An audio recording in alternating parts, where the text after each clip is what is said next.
enhance recovery after cesarean section surgery gitu ya. Jadi harapannya sih nanti dia pemulihannya lebih cepat gitu. Nah, pada yang ERAS ini pasien 2 jam sebelum operasi itu kan kita terschedule kan ya jadwalnya. Itu diperkenalkan untuk minum.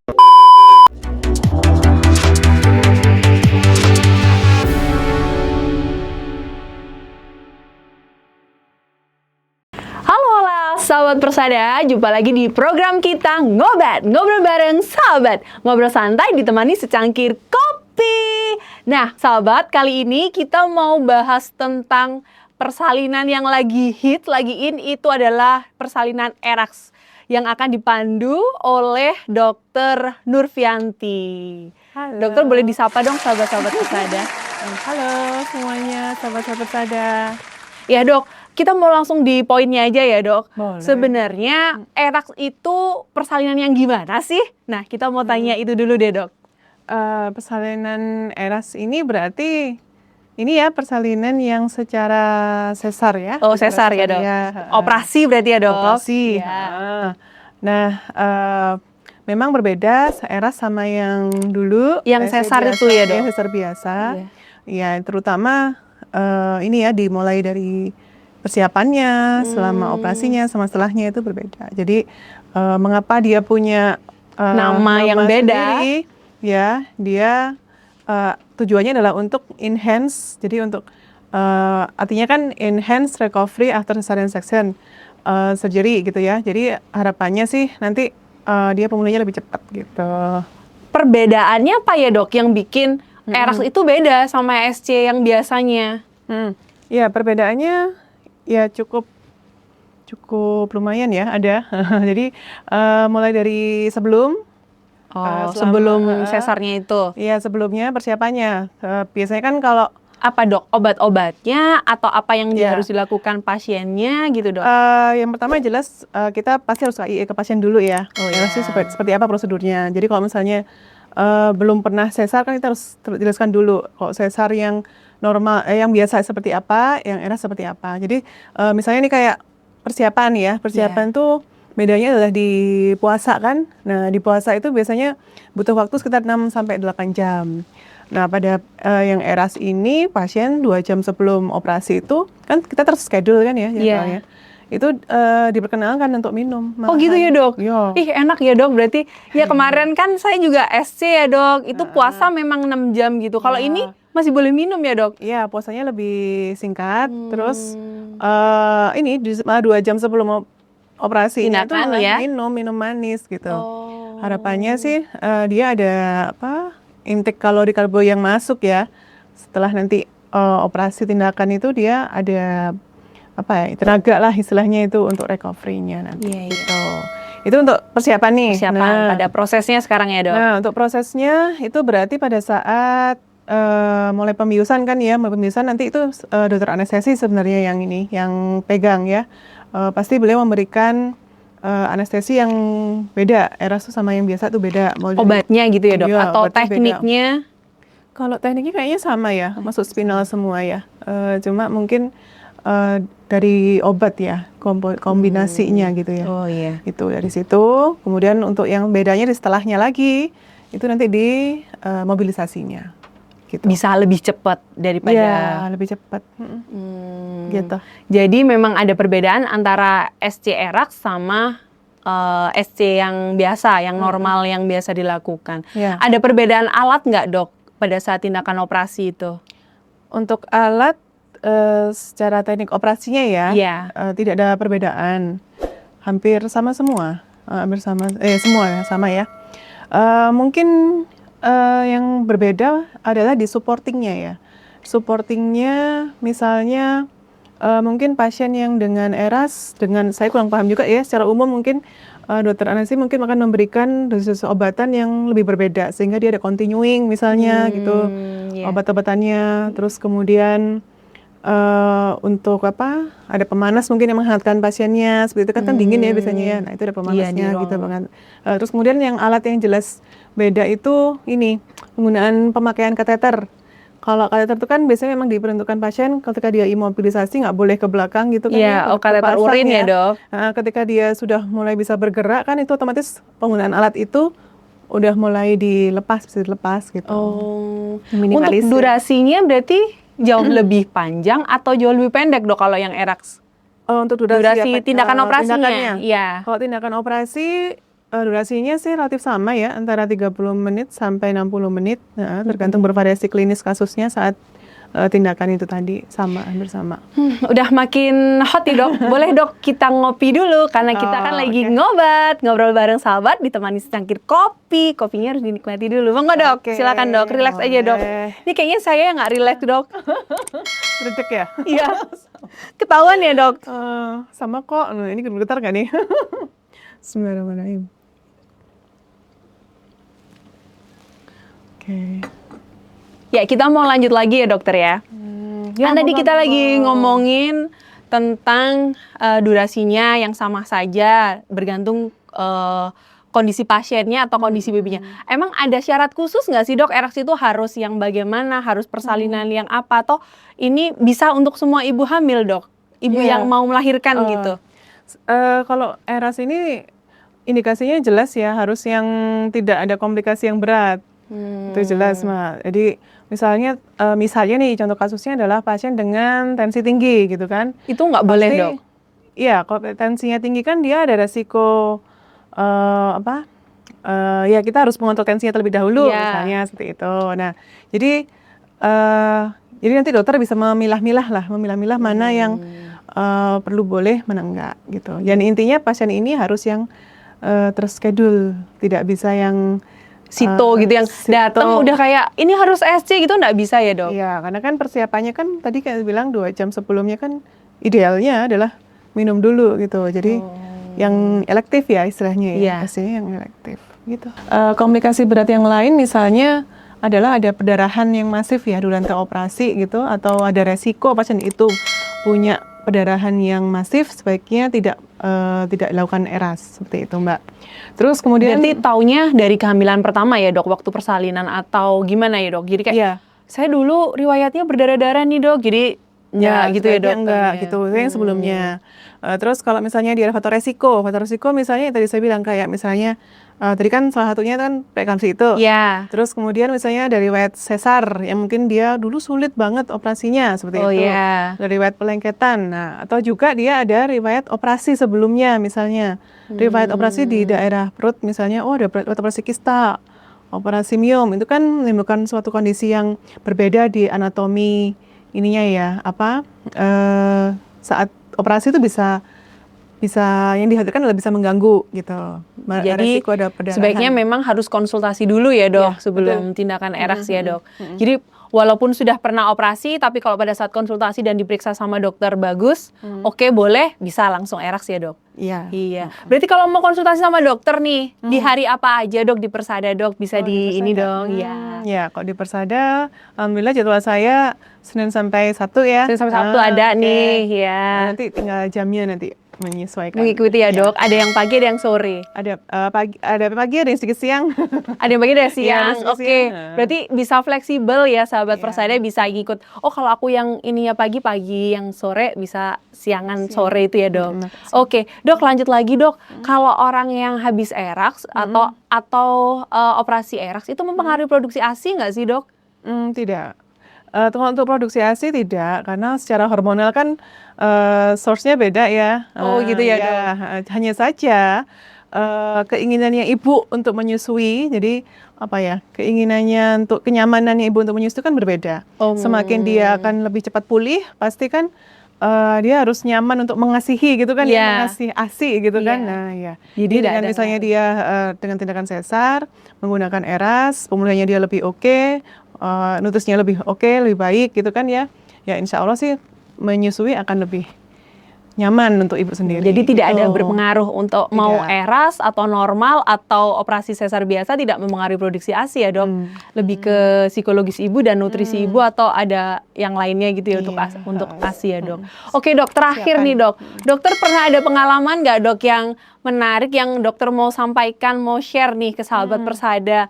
Apa sih ada pasien yang unik nggak di praktek yang minta ERAS atau minta operasi sesar biasa gitu dok? Monggo dok di-share dok. Alhamdulillah selama ini kalau untuk ERAS pasien di Persada memang belum pernah ada masalah yang spesifik gitu ya.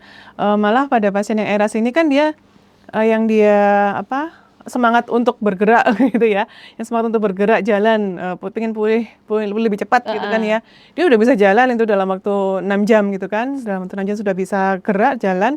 Nah ketika saya ketemu visit besoknya gitu ya, dia udah seger banget Mbak, dia udah seger banget sehingga dia, dok kira-kira saya kapan pulang, nah gitu ya, dok? Dia udah semangat untuk pulang gitu kan, Masya Allah gitu kan. Iya biasanya kalau sesar kan paling nggak 2-3 hari gitu ya dok. Kalau itu udah saking dia pengen cepatnya ya dok. Saking cepatnya. Bisa dia pulang. Kayak gitu dok pasiennya dok. Gitu ada kan, yang gitu dok. Kalau pengalaman unik lainnya dok, ada nggak sih dok yang mau dibagi dok? Apa Mbak? Belum ada sih. Ya so far itu aja ya. ERAS kan terutama dia lebih cepat gitu ya. Jadi kalau pilih ERAS itu adalah lebih cepat, lebih minimal nyeri, jadi bisa cepat aktivitasnya, betul. Terus bisa cepat ngurus bayinya ya kayak gitu. Terus nggak pakai kateter juga ya dok? Bisa tetap pakai. Tapi kan penggunaannya kalau dia udah bergerak kan dilepas bisa kamar mandi, ya udah dilepas. Jadi lebih nyaman, lebih cepat. Oke, sahabat Persada, ada yang ingin bertanya-tanya, monggo bisa kirim di chat kita lewat YouTube ataupun via IG kita, nanti kita akan bantu balas, kita akan bantu kasih jawaban. Dan kalau mau ke Dr. Nurfi, sesuai dengan Dr. Nurfi tadi, dari hari Senin dan sampai hari Sabtu, beliaunya ada jadwal di Persada. Jadwalnya jam berapa aja? Boleh dicek di web kita untuk jadwal Dr. Nurfi. Oke, dok, kayaknya kopinya tinggal dikit, kita habisin dulu. Monggo silakan dok. Enak ini kopinya. Kopi cap Persada sih dok. Kita mau tanya-tanya lagi dok. Saya mau kerpek dulu deh, apa pertanyaannya nih. Adakah perbedaan dalam anestesi yang digunakan saat persalinan ERAS dengan SC biasa dok? Oke. Jadi ini yang saya pahami secara umum ya. Iya. Yang saya pahami secara umum karena bukan karena memang ada dokter anestesi sendiri ya dok. Iya. Jadi dokter anestesi itu kan pasti memberikan obat dosis anestesi. Artinya itu dia memberikan dosis yang lebih ada golongan opioidnya kan ya, yang untuk dia tidak terasa gitu waktu operasi. Nah itu yang saya tahu sih, tapi saya nggak ngerti ya ini detailnya obatnya apa, itu nggak ngerti. Ya pasti dia dosisnya akan lebih ringan. Ketika dosisnya dia lebih ringan, menggunakan obat-obat analgetik yang lebih kombinasinya itu lebih oke gitu ya. Nah itu juga akan mempercepat sehingga itu mempercepat pemulihan dan mengurangi minimalisir nyerinya. Seperti itu. Baik dok. Jadi memang ada perbedaan untuk dari dokter anestesinya ya dok, untuk obat-obat yang digunakan untuk yang SC biasa dengan SC yang ERAS. Dok, kalau misalnya aku pengen ERAS nih, apa sih dok kelebihannya yang selain daripada ini cepet, ini obat-obatannya berbeda, ini apa sih kalau kelebihan yang kayaknya aku ERAS aja deh gitu. Apa dok, boleh dijabarkan dok? Iya, tadi ya berkaitan sama persiapannya kan dia lebih oke nih. Ya, karena masih boleh minum terus 2 jam sebelumnya. Teknik dari dokter anestesi juga dia yang lebih optimal gitu kan ya. Otomatis nanti kelebihannya ya sudah jelas pasti dia akan meminimalisir nyerinya lebih oke daripada yang dosis yang mungkin ini ya. Jadi lebih nggak nyeri gitu ya dok? Nyeri, dan secara tadi anestesinya itu dia akan bergeraknya kan lebih cepat. Jadi pemulihannya juga akan pemulihannya lebih akan cepat, sehingga pasien ini kalau untuk pemulihan cepat kan dia untuk ngurusi bayi gitu kan ya. Iya betul. Memberikan ASI dia akan lebih enak gitu, lebih. Ada trik khusus nggak sih dok setelah misalnya pasca SC ERAS? Ada yang harus tirabaring dulu, setelah ini baru itu, atau setelah dia bangun boleh langsung aktivitas dok kalau pakai ERAS? Pada prinsipnya hampir sama ya, untuk operasi itu memang intinya harus tirabaring dulu terlebih dahulu, tapi memang dia waktunya akan lebih singkat. Kenapa? Karena dia diperbolehkan bergerak kan mungkin dalam mungkin 6 jam ya, 6 jam setelah pasca operasi. Dengan kalau misalnya dia dengan sesar yang tanpa eras itu bisa sampai 12 sampai 24 jam dia baru bisa bergerak seperti itu. Karena memang sakitnya atau memang karena efek biusnya gitu ya dok? Iya. Jadi dia akan lebih panjang. Jadi kan itu istilahnya itu komprehensif gitu kan ya, secara dari awal dia persiapannya. Iya. Gitu. Dok, boleh kita minum dulu dok, monggo dok kopinya. Oke. Ya, siap. Oke, bismillah. Oke dok, kita mau bahas sekarang untuk di sesi terakhir ya dok, mitos atau fakta. Yang pertama, persalinan eras ada untuk anak yang pertama, untuk yang selanjutnya nggak bisa normal. Itu mitos apa fakta dok? Mitos. Karena tergantung indikasinya ya Mbak ya. Misalnya nih anak kedua ternyata dia tidak ada kontraindikasi apapun untuk mencoba untuk VBAC gitu ya. Maka bisa normal. Iya. Namanya kan vaginal birth after cesarean ya. Jadi boleh. Oh, ada batasannya nggak dok biasanya? Atau ini berarti untuk yang habis eras ataupun seksio biasa ya dok? Ada batasannya nggak dok? Jadi sehingga kalau aku mau normal harus berapa tahun jeda waktu untuk anak yang pertama gitu? Ya, betul. Itu berarti ada syarat dan indikasinya kan? Oh ya. Untuk syaratnya yang pertama tadi berarti ada minimal usia anaknya itu harus anak yang 2 pertama tahun tadi. dulu. Jadi jedanya minimal 2 tahun dulu. dari kehamilan sebelumnya. Betul. Persalinan sebelumnya. Ya. Terus kemudian yang kedua tidak ada indikasi yang menetap dari yang persalinan yang pertama. Oh, jadi misalnya yang pertama tuh hipertensi. Ya, itu kan berarti kan belum tentu yang hamil kedua hipertensi lagi. Misalnya dulu tuh hipertensinya berat banget gitu kan, maksudnya berat banget, tapi itu juga nggak eras. Nggak bisa eras ya dok? Maksudnya sesar yang biasa gitu ya, maksudnya. Iya, atau sesar dianya. Iya, sesar gitu. Intinya memenuhi syarat indikasi untuk VBAC lah. Dia 2 tahun, tidak ada komplikasi, tidak indikasi yang menetap. Menetap tuh misalnya karena masalah kotor panggul misalnya ya. Nah, atau yang kemarin yang pertama misalnya karena ada placenta previa, itu kan nggak menetap itu. Placenta previa? Placentanya ada di bawah. Oh iya, sehingga bayi itu dia tidak bisa turun ke bawah kan. Normal, akhirnya dia eras. Iya, betul. Atau SC atau dia SC gitu. Itu kan anak kedua belum tentu dia belum tentu dia harus SC lagi harus kan? Ini placentanya di bawah lagi gitu. Belum tentu. Oh, jadi kemungkinan masih bisa ya dok. Jadi mitos kalau habis eras nggak bisa normal. Oke, yang kedua nih dok. Pasien dengan persalinan eras tidak bisa IMD langsung dok. Mitos atau fakta? Mitos. Mitos ya dok. Kenapa dok? Jadi sebenarnya IMD itu bisa ya dilakukan persalinan saat persalinan durante operasi itu sebenarnya bisa. Cuma kan tergantung dari kondisi masing-masing, dari ibunya kah atau dari bayinya kah gitu. Misalnya ternyata pada kondisi bayi dia ini dokter anaknya melihat bahwa ada tanda-tanda kayaknya hipotermi nih apa-apa gitu ya. Iya. Nah, di kamar operasi kan suhunya dingin. Oh ya, dingin banget sih. Iya, sebenarnya itu jadi enggak bisa. Sebaiknya tidak dilakukan. Mungkin dalam pertimbangan klinisnya yang seperti itu, dokter anaknya ya jangan dulu seperti itu. Boleh IMD-nya nanti kan ada kan IMD itu yang dia early, ada yang dia tidak harus langsung gitu ya. Iya. Dalam waktu sejam, 2 jam setelah persalinan kan masih bisa. Jadi kalau udah dipindahin di ruang sadarnya kan biasa di ruang operasi yang dingin itu kan, setelah operasi kan dipindahin ke ruang sadarnya, di situ bisa untuk IMD. Jadi mitos ya teman-teman, kalau eras itu nggak bisa langsung IMD. Kalau misalnya ruang operasinya memungkinkan dan anaknya memungkinkan, bisa langsung kan ya dok? Jadi abis lahiran dipotong tali pusatnya langsung IMD itu bisa ya dok? Ya pasti dirawat dulu ya sama sama dokter anak, dirawat dulu, perawatan rutin dulu, diperiksa aman, kondisinya stabil, baru kan pasti dipertemukan sama ibunya. Oke. Jadi mitos kalau langsung nggak bisa, kalau eras nggak bisa langsung IMD, itu mitos. Nah, bagi sahabat Persada dan keluarga yang sedang hamil atau bersiap menghadapi persalinan, dapat berkonsultasi dengan Dr. Nurfi di jam praktek beliau dari hari Senin sampai hari Sabtu. Untuk jamnya bisa dicek di website kita atau bisa menghubungi di 0811 3058 8585 Saya ulangi lagi di 0811 30588585 untuk membuat janji dengan Dokter Nurfi. Oke, the conclusion nih dok, udah di tahap akhir karena kopi kita juga sudah habis. Apa dok pesan dan kesan untuk sahabat Persada di rumah nih dok? Ya, oke. Jadi persalinan ERAS itu adalah suatu persalinan dengan sesar ya, yang dirancang untuk membuat operasi itu lebih nyaman untuk pasien. Gitu ya. Jadi harapannya pasien itu akan pulih dengan lebih cepat dan lebih minim nyerinya.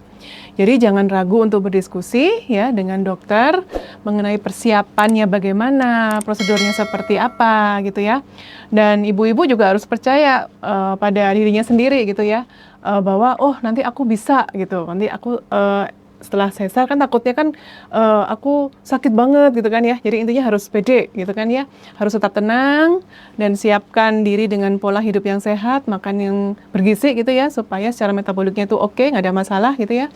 Nah, dan dari dukungan yang tepat, dari keluarga yang tepat, insya Allah sih nanti ibu akan lebih cepat pulih, merawat bayinya dengan selalu happy gitu ya. Ya, insya Allah semoga akan selalu sehat. Amin, amin, amin. Oke, baiklah di seksi penghujung ini ya dok. Kami menunggu kehadiran dari ibu-ibu hamil yang ingin melahirkan di Persada. Monggo silahkan di Persada. Kita akan buka pintu lebar. Kita akan persiapkan untuk segala proses persalinan tentunya. Mau normal, mau ESI yang biasa, atau pakai ERAS yang minim rasa nyerinya. Sampai jumpa di edukasi berikutnya. Bye.